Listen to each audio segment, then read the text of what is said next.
One of the biggest pieces of evidence that Israel's assault on the Palestinian people in Gaza has nothing to do with returning the hostages or defeating Hamas is the fact that ever since October 7th happened, Israel has allowed its terrorist settlers to rain terror on the Palestinian people in the West Bank, which has never been governed by Hamas. The West Bank had nothing to do with the atrocities committed on October 7th. Yet it turns out that Israel has announced that they will be building thousands of new illegal settlements. And there's a very specific reason why they're doing that other than stealing land. Let's take a look. The decision has delighted far-right Israeli ministers who support Benjamin Netanyahu needs to stay in power. They see it as their means to end the prospect of a Palestinian state, showing up here to say as much just last week. We will continue to build a fulfilling Jewish reality. This reality definitively buries the idea of a Palestinian state.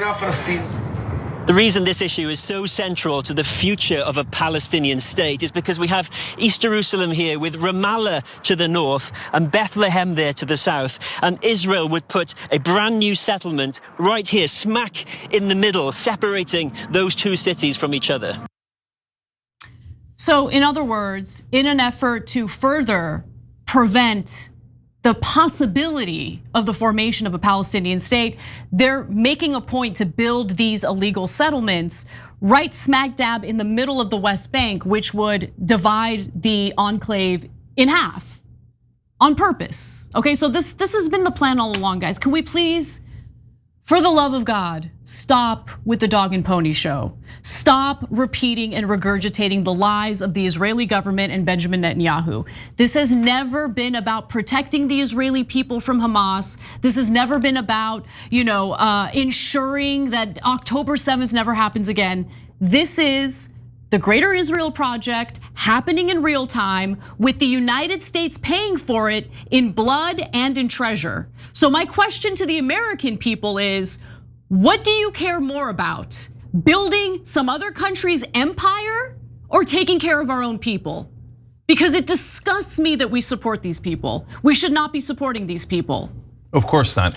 So we cut off aid to almost every other nation when Trump first came in, and including programs that helped save lives through funding AIDS prevention, treatment, malaria, etc. Right? So we said, no, we're not gonna. We don't have a dollar to even save kids' lives abroad. Right?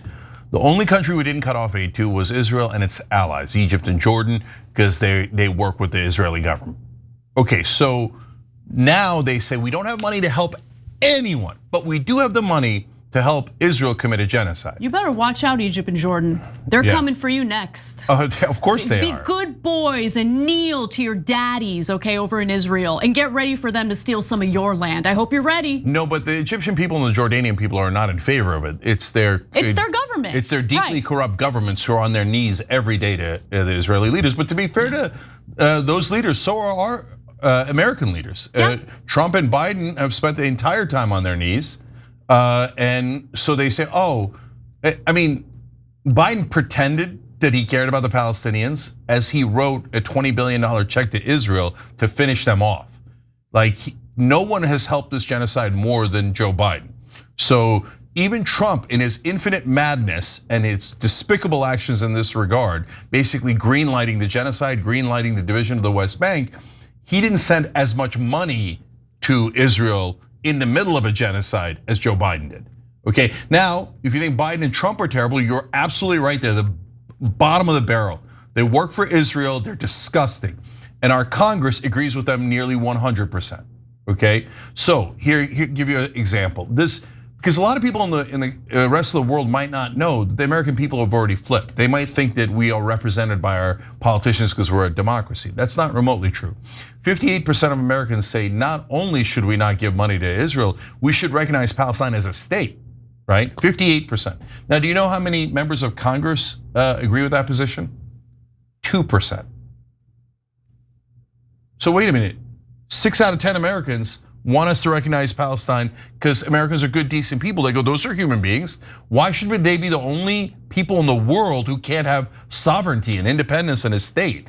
I mean, what an outrageously racist position to say, no, the Palestinians are so subhuman, so violent that we can't give them a state. Well, if that's true, then Israel shouldn't have a state, because Israel's much more violent than the Palestinians, much more violent than Hamas. That's not even close. How many countries has Israel bombed since October 7th? I mean, literally, like. I lost count, I'm not kidding. I lost count. And it depends on how you count. Gaza, Lebanon, Yemen, Iran, Iraq, yes, Syria. Okay, so like they bombed all their neighbors, and the morons on American television say, well, to be fair, they're not stupid, they're just corrupt. They go, no, Israel is doing self-defense. They had to attack all of their neighbors for self-defense. And so now the only grain of truth in that is that the Israelis at this point are so sociopathically paranoid that they think until everyone else is neutered and no one could dare to even criticize us, we're not safe, we don't feel safe. We don't feel safe. You have to kill more Palestinians, you have to take their land, you have to bomb 7 countries, otherwise I don't feel safe. Unless every one of my so-called enemies that I declared enemies, and the people I want to take their land, unless they're all dead, I don't feel safe. Well, that's how fascists think. So to give you a sense of, and is it working, by the way? So Israel's killed 83% civilian kill ratio. We discussed that earlier in the show. One of the worst in human history. So it's obviously intentional. So they killed, if their numbers are right, 8,800 members of Hamas, roughly. Do you know how many people have signed up for Hamas since October 7th? 15,000, about double the number. I'm shocked it's not 150,000, right? Because they're like, oh, Israel's murdering all of us. They killed my kids. So what am I gonna do, just sit here? Of course I'm gonna join a resistance. And of course, in American television, they'll tell you the Palestinians have no right to defend themselves. If they even lift a finger against Israel, terrorists, anti-Semites. You should know that your job is to get murdered by the Israelis and never ever resist. But if Israel kills you at 60 times the rate of Hamas, which they have, they're lovely and human, moral. They're the gorgeous army.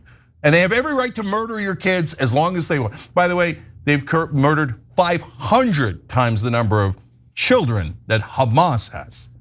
500 times worse than Hamas. These are indisputable facts. So that's why you get a wall of propaganda. One more thing here, Anna. I don't know that a single cable news anchor in America has called it a genocide yet. Isn't that amazing? Look, they're a disgrace, okay, to the field of journalism. They don't do journalism. They just serve as mouthpieces for the powerful. And that's why no one trusts them. That's why you have this explosion of independent media, which Prime Minister Netanyahu is desperately trying to take advantage of to do positive PR for Israel. But how do you do positive PR for Israel when you see unending images of children with their limbs amputated? When you see children, skin and bones, dying of malnutrition. When you see people literally getting shot at as they're desperately trying to get food at humanitarian aid hubs. When you see aerial images of Gaza leveled, every house, every apartment building, every university, every hospital, every refugee camp gone. You can't do positive PR, Israel, because this whole situation that's been happening for nearly 2 years has opened the eyes of so many people who actually initially were on your side. They are their own worst enemies. And you wanna know something? If this is what it's gonna take for Americans to finally wake up and understand our government is occupied by Israel, it is not in our best interest to remain allies of this country, the better it is, because we need to decouple from Israel. I think Israel right now is one of the biggest threats to the United States. Of course. Full stop. I mean, they got us into endless wars in the Middle East to fight their stupid wars for them, to help them take land. They've robbed us of $310 billion. They say we owe them.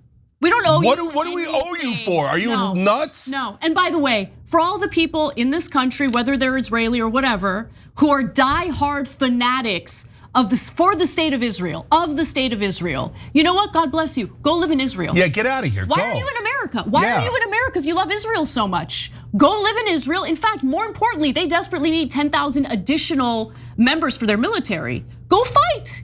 But sitting here and demanding that the American people bankroll the slaughter of innocents in the Middle East, I'm not just stopping at Gaza or the West Bank. This is gonna expand further. This is endless. Thinking that the American people should be responsible and should have, blood on their hands in support of Israel is absolutely disgusting. I would like our country and our government to look out for our people, not a foreign government that's currently committing unspeakable atrocities. Every time you ring the bell below, an angel gets his wings. Totally not true, but it does keep you updated on our live shows.